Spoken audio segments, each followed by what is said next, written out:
Brasil, é o Brasil brasileiro, é o mulato insoneiro, o cantar-te nos meus versos.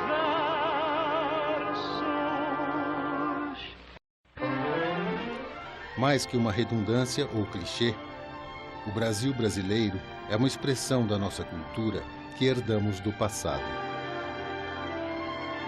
Ela representa a busca pela afirmação daquilo que nos identifica e nos faz diferentes de outros povos desse planeta.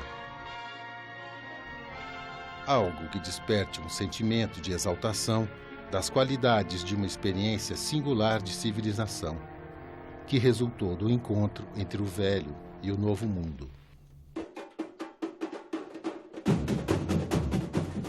Mas o Brasil sempre abrigou muitos Brasis na sua história e na sua bela geografia. Antes mesmo de se tornar o Brasil dos brasileiros, foi a Pindorama dos índios, a terra da Vera Cruz lusitana,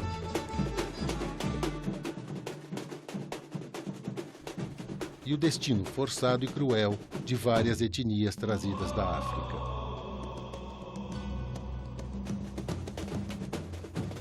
Mas o curioso é que durante um certo tempo do seu passado, o Brasil também foi francês, espanhol e holandês.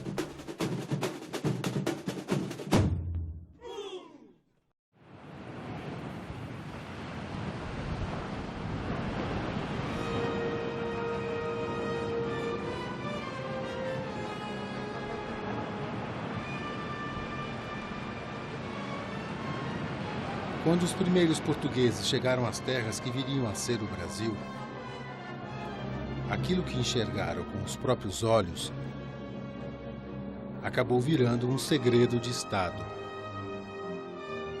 Por conveniências políticas e diplomáticas e o pouco interesse em divulgar a sua nova façanha, as crônicas portuguesas sobre o descobrimento, assim como os primeiros capítulos de nossa história, ficaram dispersos e inacessíveis até meados do século XIX,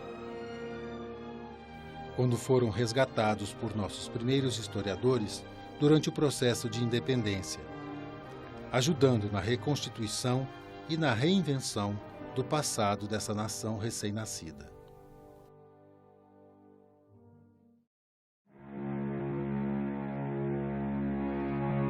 Apesar do sigilo português, do isolamento geográfico e da proibição da presença de forasteiros em suas terras, as primeiras notícias e imagens do Brasil ficaram registradas nos mapas, diários e relatos de viajantes estrangeiros que alcançavam a costa brasileira por acaso, curiosidade, cobiça ou missão.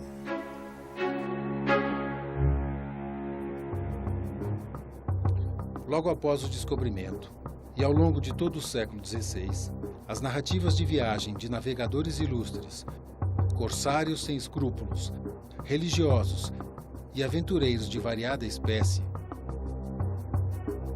foram sendo publicadas na Europa e descreveram aos seus leitores as virtudes e os defeitos de um lugar muitas vezes comparado a um paraíso terrestre.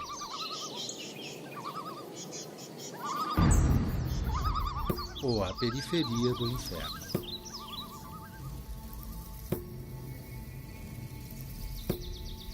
Mas para que esse paraíso fosse desfrutado em vida, ou alimentasse o desejo de fortuna, fartura e conquista da concorrência, além de desafiar a vigilância e a paciência ibéricas, era preciso superar a hostilidade da natureza, dominada por seres demoníacos e estranhas criaturas. Uma gente sem roupa, sem vergonha, sem lei, sem fé e sem rei, capaz de devorar inimigos e visitantes inconvenientes em assombrosos banquetes canibais.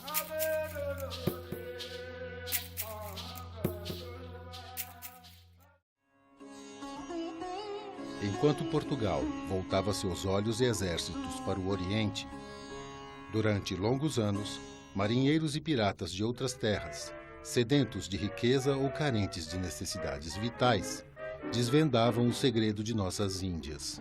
Você tem boniteza e a natureza. Invadindo o vulnerável litoral da colônia, desafiando o Tratado de Tordesilhas de 1494, aventureiros traficavam o pau-brasil e espécies exóticas de nossa fauna e flora. Vivendo em pecado e conspirando com os nativos descontentes para conquistar à força aquilo que as coroas de Portugal e Espanha alegavam possuir por direito divino. Quer dizer que você é diferente dessa gente que finge querer.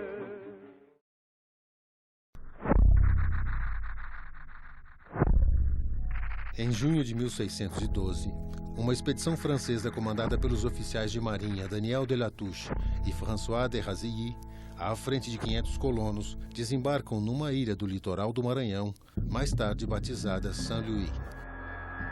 Com o apoio discreto da rainha regente Maria de Médici, o objetivo da missão era instalar uma feitoria naquela região ainda pouco conhecida dos portugueses e fundar ali uma colônia francesa no Novo Mundo. A história da chamada França Equinocial está registrada nas várias cartas e narrativas produzidas pelos missionários capuchinhos que acompanharam a expedição para pregar a verdadeira fé e promover a salvação das almas de tapuias e tupinambás. Entre esses documentos estão os relatos dos freis Claude d'Abbeville e Yves d'Evreux, publicados em 1614 e 1615.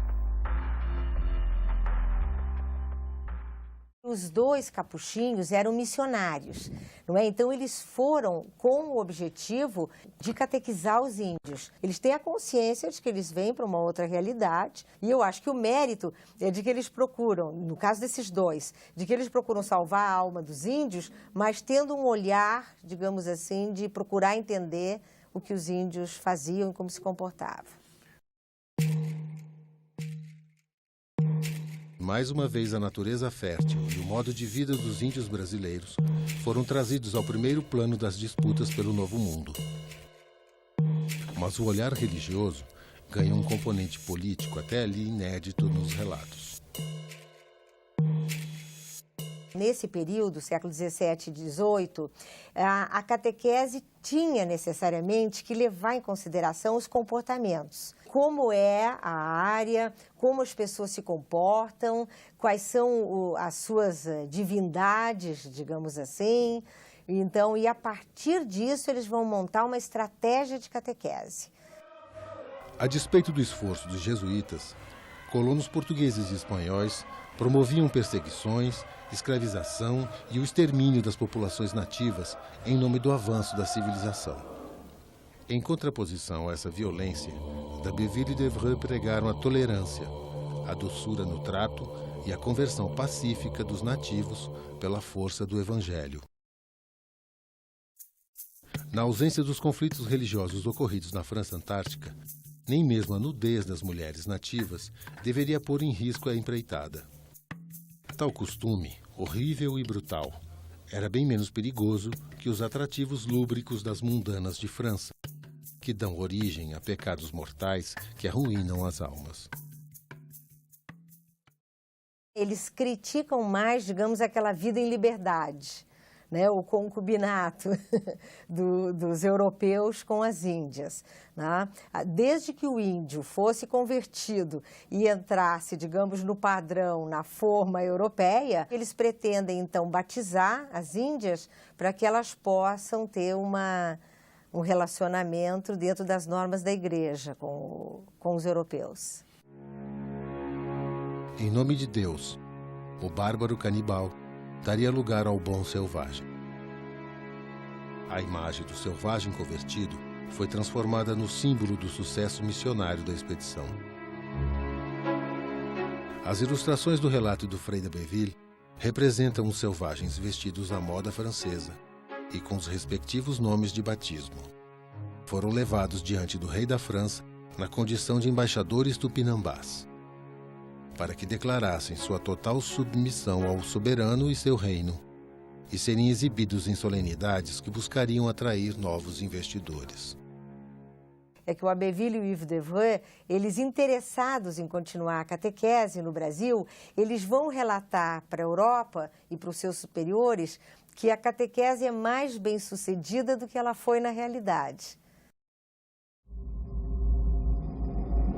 A campanha não conseguiu o resultado esperado, e a aproximação entre as coroas de França e Espanha, simbolizada no casamento do infante Luís XIII com Ana de Áustria, primogênita do rei espanhol Filipe III, precipitaria o fim da França equinocial em 1615, com a capitulação dos franceses e a retomada do Maranhão pelas forças portuguesas. Os portugueses reagem. Os portugueses começam a reagir e a se interessar pelo Maranhão. E a coroa francesa, ela já havia sido reticente em instalar a França equinocial. A França vai começar a se interessar pelo norte da África, aquela região, Marrocos, Tunísia, que vai ser realmente o grande filão colonial, digamos assim, da França. Já há uma visão muito concreta dessas novas possibilidades no comércio de especiarias, já há um mapeamento do Oriente, há um mapeamento bem mais preciso do Oriente, e então, nesse momento, a coroa francesa deixa de apoiar a França equinocial, e com o apoio apenas religioso, ela não tem como ir para adiante. Após a conquista do Maranhão, em 1615, foi sob o domínio ibérico que as fronteiras da colônia portuguesa começaram a se expandir para o interior, na busca de ouro e riquezas minerais, enquanto a cultura do açúcar apontava o potencial econômico do Nordeste. A possibilidade da construção de um Império Atlântico, que alimentou o projeto hegemônico da coroa espanhola, interferia no equilíbrio das forças do velho continente e feria os interesses políticos e comerciais de velhos inimigos. As navegações holandesas para o Extremo Oriente começaram nos últimos anos do século XVI.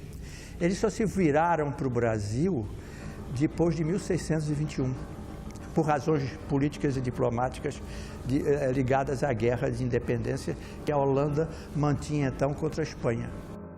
As tropas espanholas ocuparam pelo menos parte do que são hoje os Países Baixos, até a paz de Münster, de 1648. É que a guerra com a Espanha tinha cortado o comércio holandês de alguns produtos que não se dispunham no norte da Europa, mas que eram essenciais para a economia holandesa. Sobretudo o sal, que era essencial para a grande indústria holandesa da época, que era o arenque, que era a pesca, a produção e a exportação de arenque para o norte da Europa, que era o sal de Setúbal, que é uma cidade do sul de Portugal, onde havia essas enormes salinas. Os holandeses se viram privados também das chamadas drogas da Índia, quer dizer, o que eram, na verdade, as especiarias que vinham do Oriente. Em maio de 1624, patrocinada pela poderosa Companhia Holandesa das Índias Ocidentais, uma armada constituída de 26 navios, 500 canhões e 3.300 homens, entre marinheiros e soldados, despontou na Baía de Todos os Santos e acabou por conquistar a cidade de São Salvador, capital da colônia brasileira, desde 1549. Mas a primeira tentativa de ocupação do Brasil pelos holandeses acabou durando apenas um ano. Graças às guerrilhas de resistência dos luso-brasileiros e ao apoio de uma armada de 52 navios e 12.000 homens enviada pela coroa espanhola em 1625, resultando na retirada envergonhada das tropas invasoras. Mas a promessa de lucros, a localização estratégica do Brasil e um golpe de sorte levariam a companhia a fazer uma segunda investida. Em 1628, o experiente corsário Pitt Heine intercepta a fabulosa Frota da Prata espanhola no Caribe.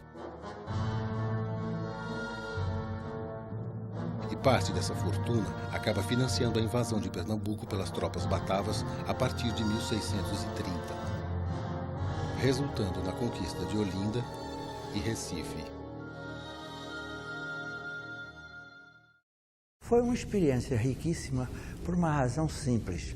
No caso de outras ocupações do território brasileiro, como os franceses no Maranhão e no Rio de Janeiro, por exemplo, foram ocupações efêmeras. Quando os franceses chegaram no Maranhão ou chegaram no Rio de Janeiro, eles não encontraram uma sociedade colonial portuguesa. Eles encontraram tribos indígenas povoando o litoral do Maranhão e do Rio de Janeiro.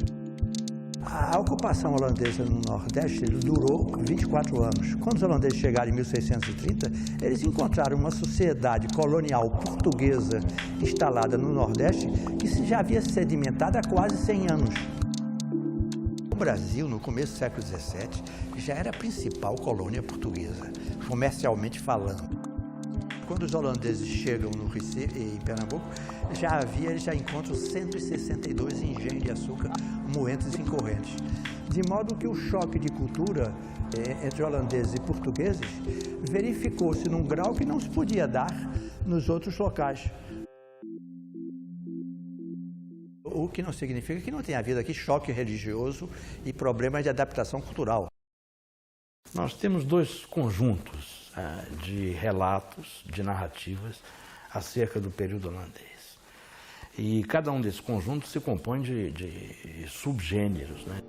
Fontes administrativas da Companhia das Índias Ocidentais, fontes ibéricas, livros de inventário da natureza, dos povos, né? Até processo da Inquisição, que o Santo Ofício produziu um dossiê riquíssimo em informação sobre o período holandês. E, sobretudo, crônicas de guerra, né? Que, em meio à narrativa dos episódios bélicos, falava dos atores sociais, do tipo de guerra que se fazia, a chamada Guerra Brasílica, que era uma guerra de escaramuça, né? Permite acompanhar pelas margens, né, o período de dominação holandesa e a própria insurreição pernambucana, né? Você tem um diário de um soldado alemão que militou aqui durante 2 anos, chamado Ambrósio Richthofen.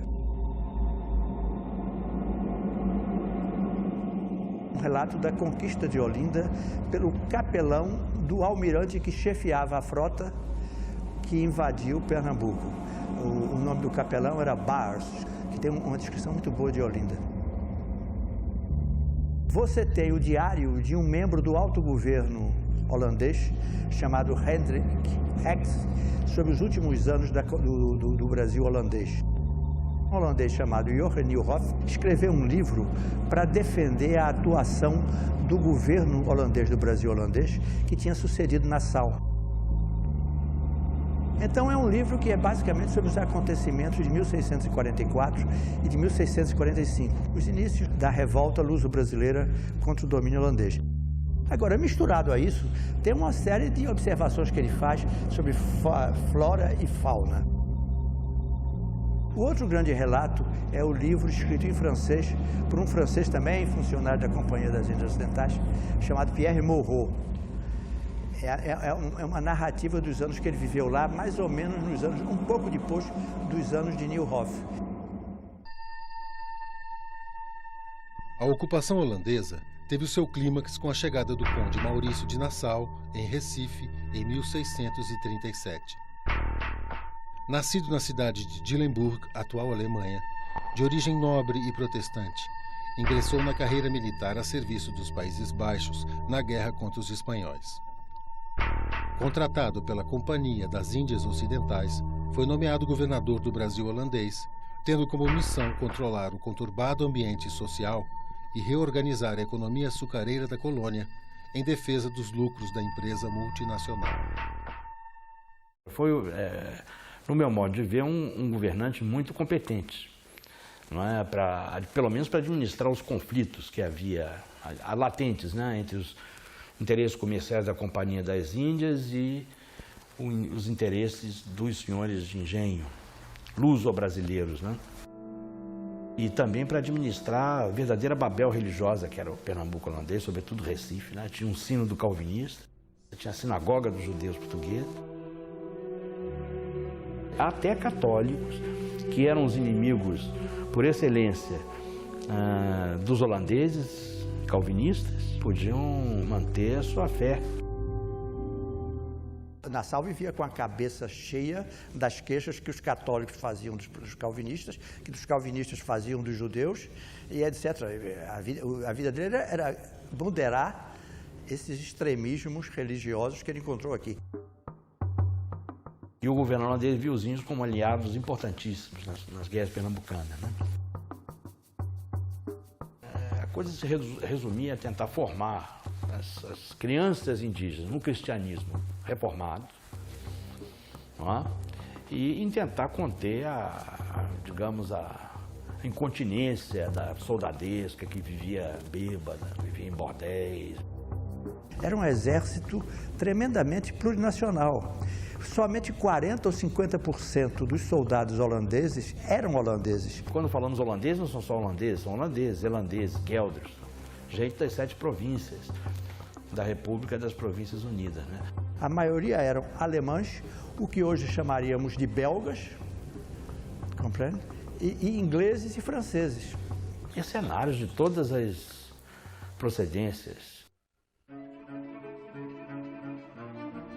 Por sua formação humanista e conveniências políticas, Nassau acabou trazendo ao Brasil uma comitiva composta por artífices, cientistas e artistas que o ajudariam a reconstruir e promover melhorias urbanas e culturais que transformariam Recife na mais notável cidade das Américas de seu tempo.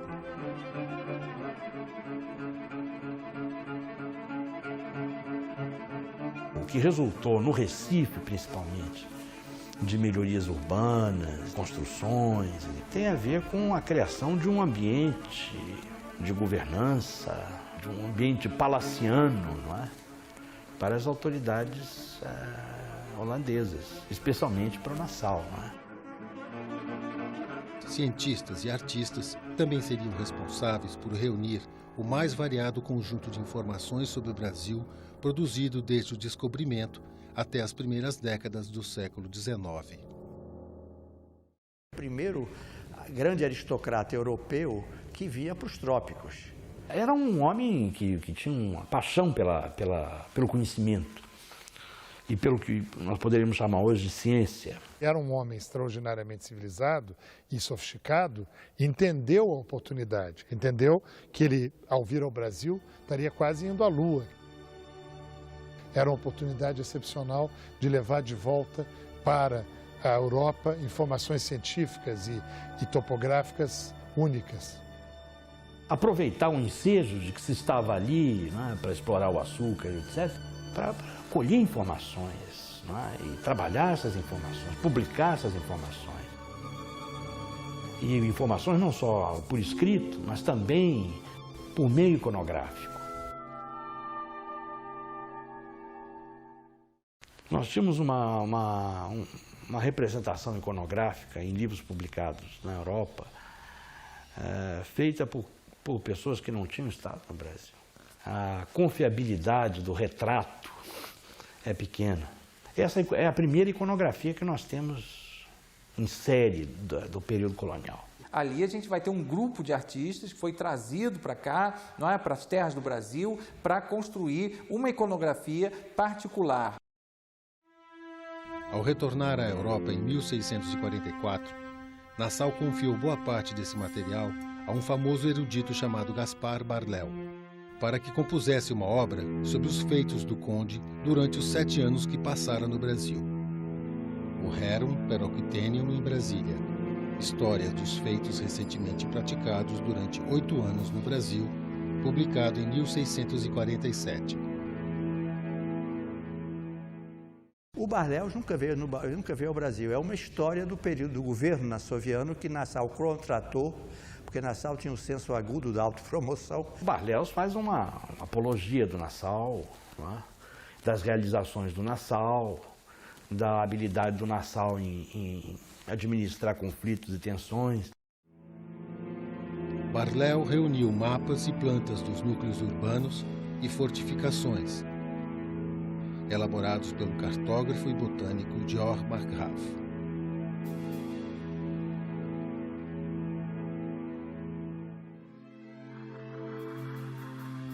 E gravuras retratando cenas, paisagens e vistas, com os desenhos de autoria de Franz Post. Para descrever e relatar a campanha desse herói civilizador dos trópicos, disposto a interferir numa realidade dominada pela cultura do açúcar.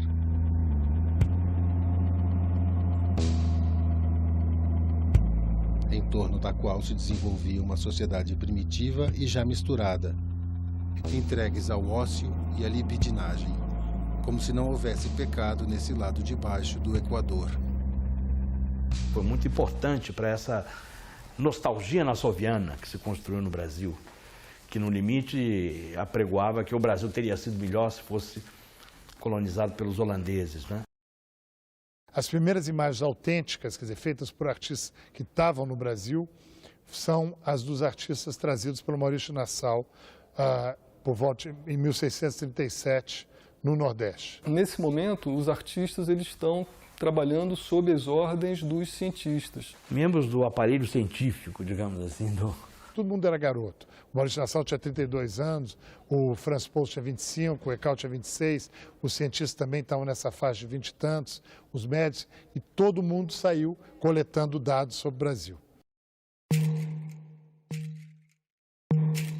Uma terra tão fértil e generosa que levou o médico e naturalista Willem Piso, o botânico Markgraf e o jovem pintor Albert Eckhout a produzirem a Historia Naturalis Brasiliae. Um extraordinário inventário da natureza tropical, composto de imagens e descrições de plantas e animais do Brasil,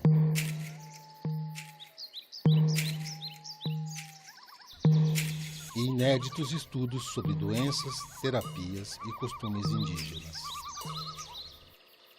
Eram pintores, né, da elite, né, que tinham tido uma formação acadêmica, então eles estão já senhores dessa cultura, né, de representação da natureza, né, que vem do Renascimento. Né. Esse interesse em representar as plantas, as pedras, as paisagens, tem um interesse de catalogação quase das espécies. É uma visão classificatória, né, da natureza que vai dar no iluminismo, né, no enciclopedismo. Né. Tem um caráter também de ser um objeto valioso, bonito, estético. Né? É científico, mas é também um livro de um soberano que quer impressionar, né, os seus, né, amigos.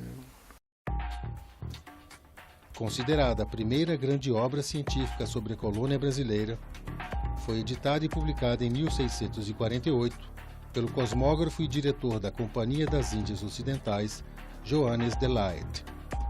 Até ali, o autor do mais antigo livro Batavo sobre as Américas, publicado em 1625, o Novus Orbis.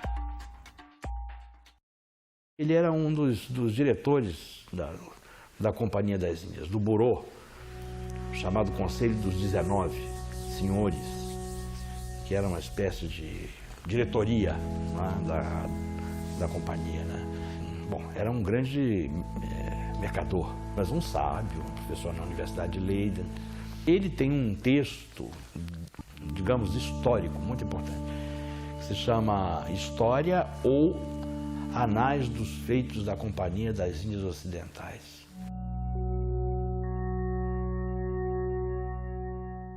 O Brasil teve esse privilégio extraordinário de ter a sua paisagem retratada por artistas competentes europeus 200 anos antes dos Estados Unidos, por exemplo. A paisagem dos campos, vilas e cidades foram os cenários escolhidos por Franz Post para registrar o modo como a terra vinha sendo ocupada. O Post ele faz parte dessas primeiras gerações de paisagistas. E o Post, então, traz isso para o Brasil, que também é é uma sorte, né, para a história da arte brasileira. Tem essa coisa atmosférica da paisagem holandesa, quer dizer, tem uma visão de conjunto em que você tem uma luz, né, específica. Produziu com certeza muitos estudos, né? Ele transformou esses estudos em uma série de quadros. Até o fim da vida ele passou 30 anos, voltou para a Holanda, passou 30 anos produzindo paisagens brasileiras, né, com base nesses estudos, né? E aí enchendo esse espaço com detalhes pitorescos, né, e interessantes da fauna e da flora.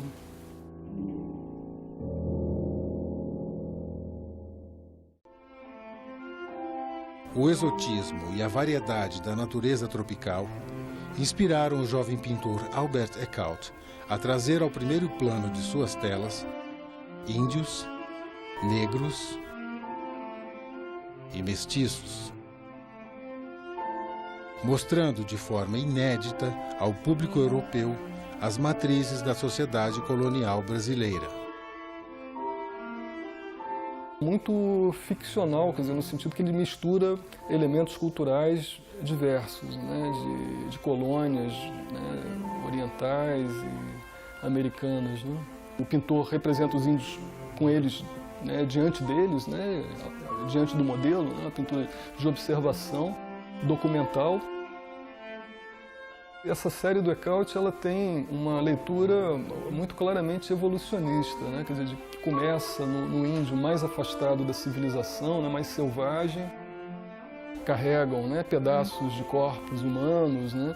São associados a animais selvagens, feito a cobra, quer dizer, associando a um caráter que seria selvagem, bárbaro, sanguinário, né? E o índio vai, inclusive, se misturando, né? Então tem um processo de mestiçagem racial também envolvido, né? O índio vai ficando progressivamente civilizado, né? Aculturado, né? Pelos padrões ocidentais. Eles são índios imponentes, tem alguma coisa da imponência, né? Da teatralidade do barroco, né? Na maneira de se apresentar, né? De ocupar a tela. Você é um pintor do século do Rembrandt, por exemplo, né? Quer dizer, são aqueles personagens, né, de fidalgos, né, ou do Velázquez, né? Então são personagens monumentais que querem afirmar uma autoridade. Muito interessante a gente ver esse padrão de autoridade sendo levado para o índio. Ele está mais trabalhando sob as ordens do Maurício de Nassau, quer dizer, está dando uma visão mais política, né, e artística mesmo, né? Nos desenhos de Zacarias Wagner, os negros africanos, submetidos ao arbítrio da escravidão, ocupando os espaços urbanos e rurais. Eu acho que na lógica das pinturas, o negro ele é quase que chegando, ele está alguns degraus à frente, né, dessa barbárie, né, dos índios selvagens, né. Aquele quadro do Zacarias Wagner, não é, sobre a Rua dos Judeus, a Jordanstraat, que era a Rua dos Judeus do Recife. Nossa, aquilo é que ele chamou de mercado de escravos com razão, né, porque a partir de 1642 os leilões de escravos vindos da Guiné de Angola eram realizados ali. Era um projeto comercial, que não implicava em avançar territorialmente para o interior.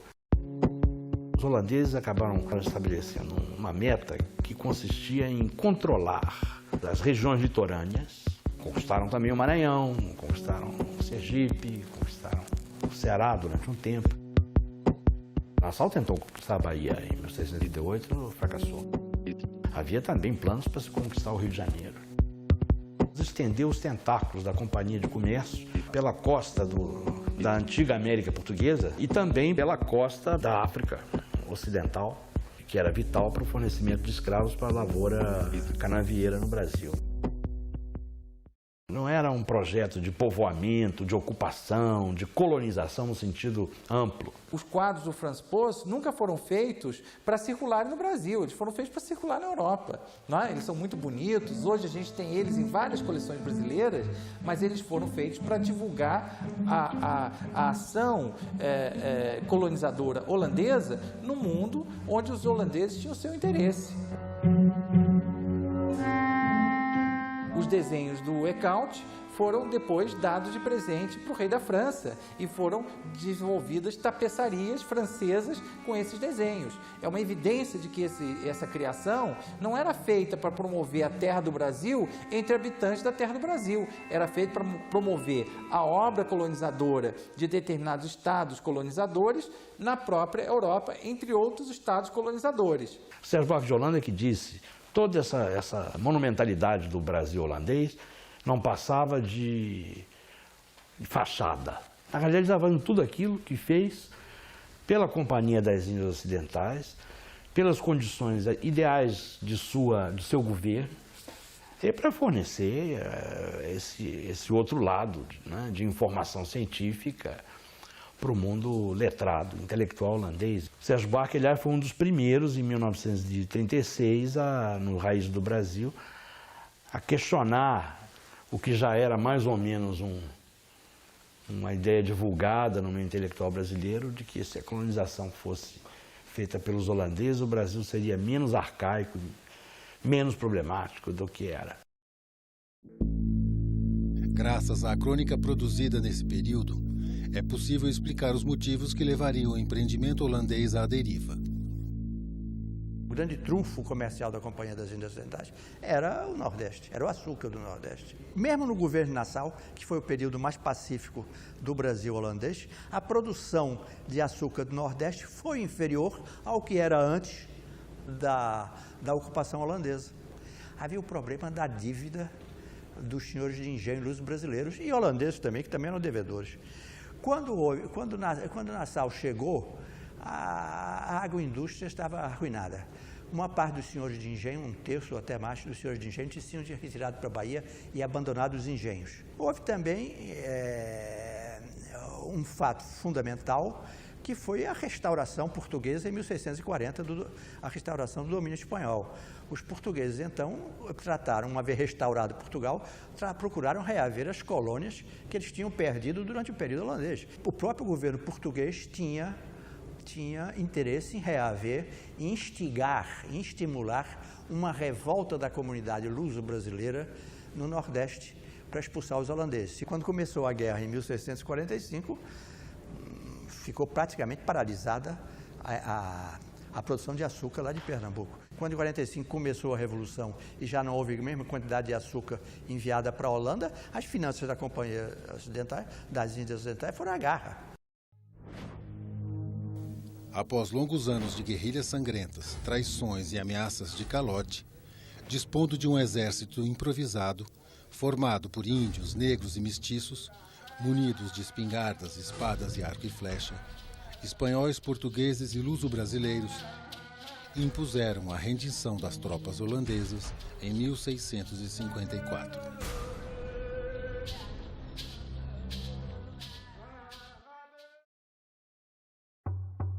Mas a proeza de derrotar a maior potência econômica e militar do século XVII também pode ser explicada por razões políticas e comerciais nem tão heróicas como as dos primeiros personagens da história da construção da nossa nacionalidade.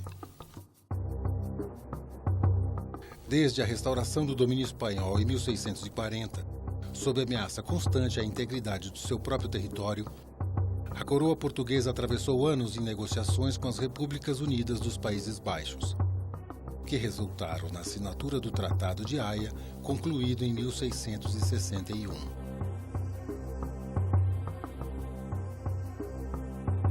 Segundo as narrativas remanescentes, a retomada do Nordeste brasileiro fora assegurada aos portugueses em troca do pagamento de uma fortuna equivalente a 80 toneladas de ouro brasileiro, paga em quase 40 anos de pouco suaves prestações.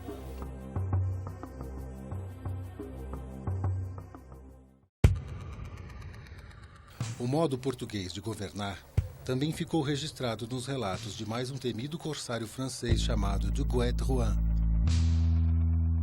Em 1711, dizendo-se a serviço da coroa francesa, Drouin fora incumbido de comandar uma esquadra que tinha a missão de invadir o Rio de Janeiro. E nas palavras do próprio cronista, num mundo novo, ir arrancar as riquezas dadas a mãos indignas de as guardar. Drouin se referia ao ouro já abundante que escorria das montanhas de Minas Gerais em direção àquela região do litoral. Até ali, um entreposto precariamente guarnecido. Depois do fracasso de idêntica tentativa, empreendida no ano anterior pelo compatriota François Duclerc, preso e assassinado em circunstâncias nebulosas pelas tropas portuguesas, Drouin invadiu, saqueou e sequestrou a cidade do Rio de Janeiro, libertando-a após 2 meses, mediante o pagamento de um resgate, cujo montante até hoje não pôde ser devidamente contabilizado. A partir do final do século XVI até o fim do século XVIII, o projeto colonial das coroas ibéricas no Novo Mundo foi alvo das espadas e das penas afiadas desses visitantes de ocasião.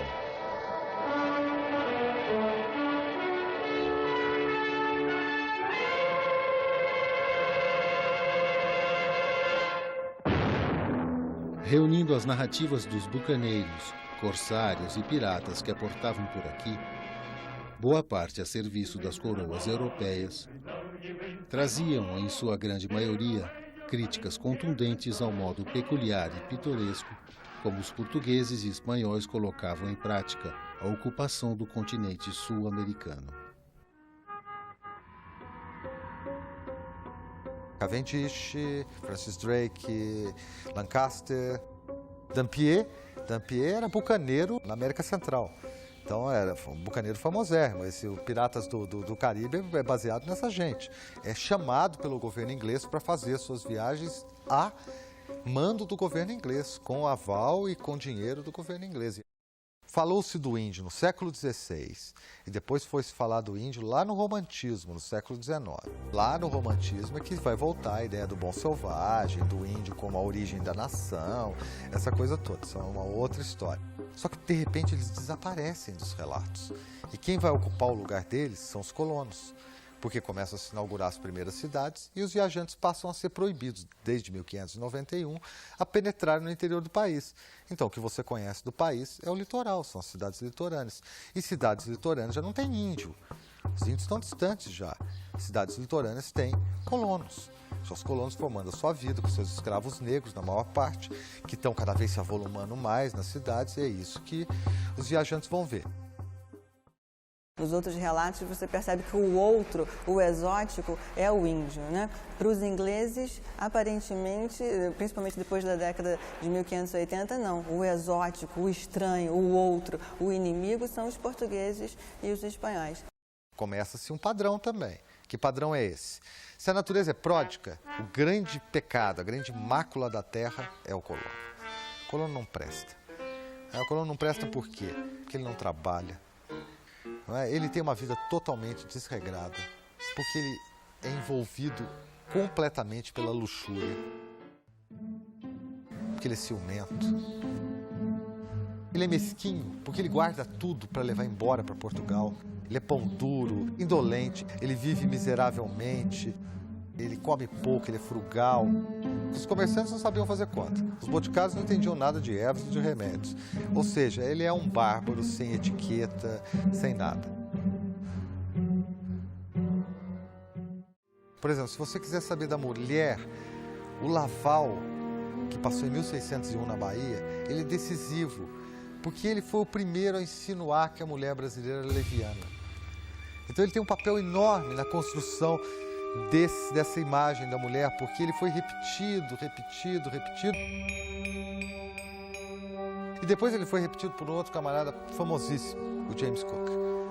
E aí pronto, você tem uma imagem consolidada. Há outros ingleses que são snobs, eles falam, procurei em vão uma livraria. Isso é dito por vários, inclusive uma das mais ranzinzas, que é a primeira mulher a escrever sobre o Brasil, Madame Kindersley, isso já no 18, fala isso abertamente. Aqui não há qualquer possibilidade do indivíduo se ilustrar. Os ingleses têm esse discurso padrão, eles dizem, se essa terra fosse entregue a gente trabalhadora como os ingleses. Porque ela dá tudo, imagina se botar uns ingleses aqui. Instigando a cobiça dos rivais e abalando o orgulho e a autoestima dos nossos colonizadores, suas obras tornaram-se verdadeiros best-sellers. Os livros do Dampier, sobretudo o livro Viagem à Nova Holanda, que é uma grande descrição da Bahia. Por quê? Porque o Dampier é um Paulo Coelho do seu tempo. É um Paulo Coelho das navegações. É um homem lido em todas as línguas, que vem de uma barbaridade. Então o livro dele tem uma importância absurda para a consolidação de certas imagens, de certos estereótipos sobre o Brasil. De passagem pelo litoral da Bahia no ano de 1699, dedica um capítulo dos relatos de sua viagem descrevendo impressões sobre a capital da colônia, reunindo informações geográficas e um razoável inventário da flora e da fauna locais. Chama a atenção para o intenso comércio que movimenta os portos da capital e de outras regiões. Grandes comerciantes residem na Bahia. Encontrei aqui cerca de 30 grandes navios da Europa e muitas embarcações pequenas que correm a costa. Os estrangeiros quase não participam do comércio da Bahia. Tenho observado que tanto os portugueses quanto os espanhóis gostam de ostentar seus engenhos e grandes casarões. O número de escravos negros na cidade é tão elevado que já são maioria entre os habitantes. Muitos portugueses solteiros tomam as mulheres negras como esposas, embora saibam que correm o risco de serem envenenados por elas. Freycinet, ele vai para os portos do Chile, para os portos do Brasil, com o firme propósito de fazer espionagem. O famoso engenheiro militar francês, Amédée François Freycinet, esteve no Brasil por 2 vezes. Em 1712, aportou na ilha de Santa Catarina para reabastecer seus navios e seguir viagem até o Pacífico. Coletou informações geográficas e científicas sobre a ilha. E também descreveu o estado primitivo e o isolamento em que se encontravam os habitantes do lugar. Ficamos surpresos com a desconfiança dos habitantes, assustados pela notícia da tomada do Rio de Janeiro, que Monsieur Drouin tinha recém-assaltado e pilhado. Havia então 147 brancos, alguns índios e negros libertos. Em tão grande carência de todas as comodidades da vida, que em troca dos víveres que nos traziam, não aceitavam dinheiro, dando mais importância a um pedaço de pano ou fazenda para se cobrirem. Quase ninguém usa meias ou sapatos. Sua segunda passagem pelo Brasil se deu em 1714 pela Bahia. Pelas ruas só se veem as figuras hediondas dos negros e das negras. Acreditem, há lojas repletas desses pobres infelizes, expostos nus e que podem ser comprados como animais. A gente rica nunca anda a pé. Os habitantes daqui têm vergonha de utilizar as pernas que a natureza lhes deu para caminharem. Deixam-se molemente carregar numa espécie de cama feita de tecido de algodão, que 2 negros levam sobre a cabeça ou sobre os ombros.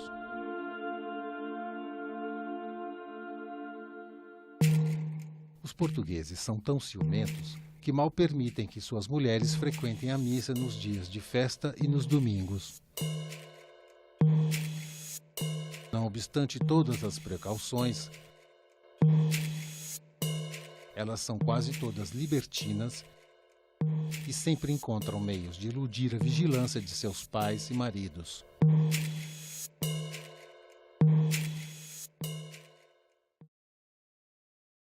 Não existe uma discriminação de raça nesse caso, não. Todos estão sujeitos a esse destempero sexual. todos. O clima quente ajuda, uma certa flexibilidade moral, a igreja é muito tolerante, enfim, você tem milhares de razões atribuídas nas narrativas de viagem para isso. Mas todos são unânimes em dizer que existe uma flexibilidade sexual muito grande, que as mulheres são fáceis, mantêm muitos amantes, que os maridos têm práticas, inclusive algumas antinaturais, segundo as expressões de época. Um comerciante francês chamado Gentil de la Barbinet também registrou em cartas suas 2 passagens pelo Brasil entre os anos de 1714 e 1717. Os reis da Espanha e de Portugal são senhores de um novo mundo, onde a terra gera no seu seio ouro e prata. Tamanha abundância tornou seus povos indolentes. A natureza parece uma mãe para esses bárbaros e trata-nos como uma madrasta. O Brasil, a bem da verdade, não passa de um refúgio de ladrões e assassinos. Não se nota no país qualquer subordinação, qualquer obediência. Os costumes nesse país são corrompidos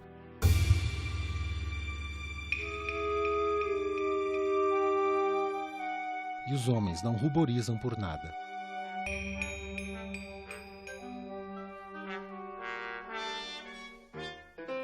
As mulheres não são menos debochadas.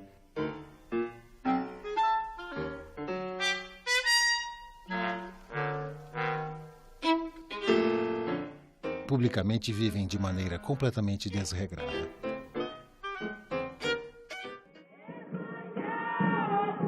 Partimos na companhia do vice-rei e de toda a corte. Próximo à igreja de São Gonçalo, nos deparamos com uma impressionante multidão que dançava ao som de suas violas. O vice-rei foi obrigado a dançar e pular. Tivemos nós mesmos que entrar na dança por bem ou por mal. E não deixou de ser interessante ver numa igreja padres, mulheres, cavalheiros e escravos a dançar e pular misturados. A promiscuidade é um problema grave do país, porque leva à luxúria, leva ao pouco apreço pelo trabalho, leva ao excesso de vaidade, e esse excesso de vaidade é terrível quando se trata de condução da vida cotidiana, etc. Então, essa é a grande mácula do colono. O colono é destemperado e preguiçoso. O cientista e escritor Charles-Marie de la Condamine, em sua atribulada missão científica ao Peru entre os anos de 1735 e 1744, foi um dos pioneiros exploradores do extremo norte da colônia brasileira. Protagonista da descoberta da ligação entre os rios Orinoco e Amazonas, no emaranhado de afluentes chamado Canal do Cassiquiare, sua contribuição para a ciência, coletando informações sobre a flora, a fauna e a geografia das bacias do Grande Rio, contrastou com seu testemunho sobre o duvidoso encontro, no meio da longínqua floresta, com as mitológicas guerreiras amazonas, tribos de mulheres nuas e arredias, que até ali só povoavam o fértil imaginário dos homens do mar. Das dezenas de viajantes que aportaram nas praias brasileiras até o fim do século XVIII, nem mesmo navegadores lendários como o inglês James Cook e o militar francês Louis-Antoine de Bougainville conseguiram escapar à burocracia e à vigilância das autoridades luso-brasileiras. Proibidos de desembarcar, seguiram viagem levando, além de víveres e poucos souvenirs dos nossos exotismos, péssimas lembranças dos costumes da gente e da terra que encontraram por aqui.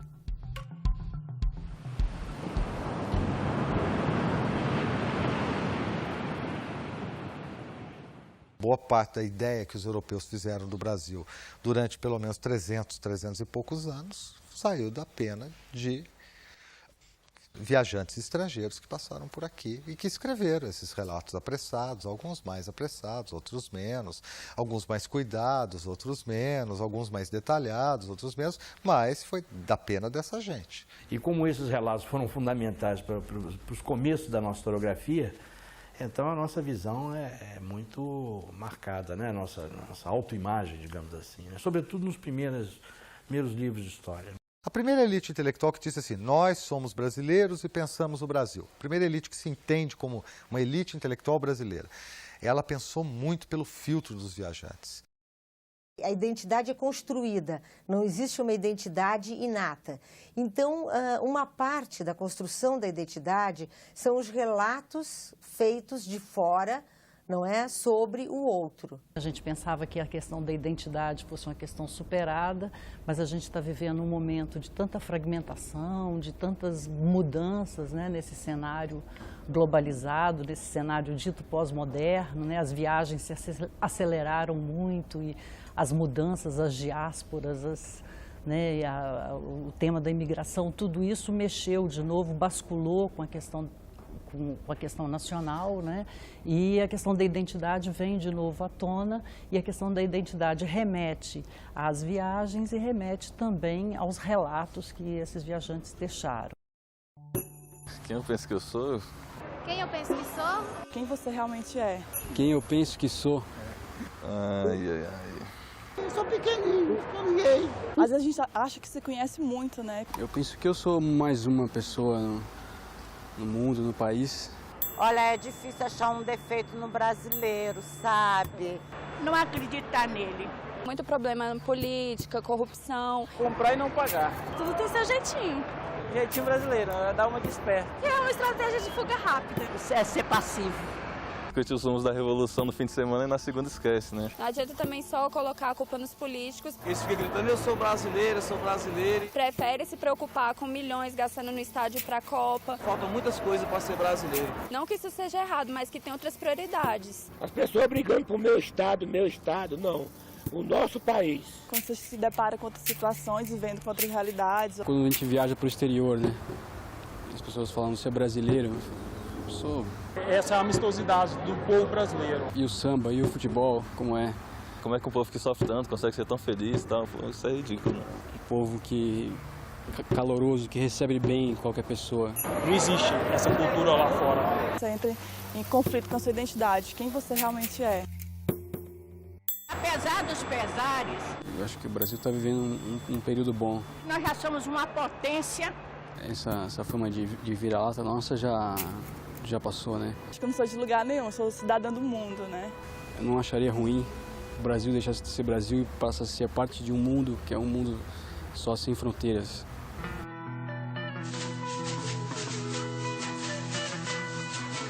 Nos antigos rincões da Mata Virgem foi um sêmen plantado com meu nome, e a raiz de tão dura ninguém come, porque nela plantei a minha origem. Tantos povos se cruzam nessa terra que o mais puro padrão é o mestiço. Deixa o mundo rodar que dá é nisso, e a roleta dos genes nunca erra. Nasce tanto galego em pé de serra, e por isso eu jamais estranharei. Sertanejo com olhos de Nicei, cantador com swing caribenho. Como posso saber de onde eu venho, se a semente profunda eu não toquei?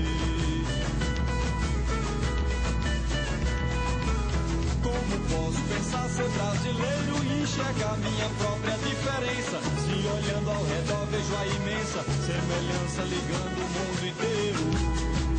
Como posso saber quem vem primeiro, se o começo eu jamais alcançarei? Tantos povos no mundo e eu não sei qual a força que move o meu engenho. Como posso saber de onde eu venho, se a semente profunda eu não toquei?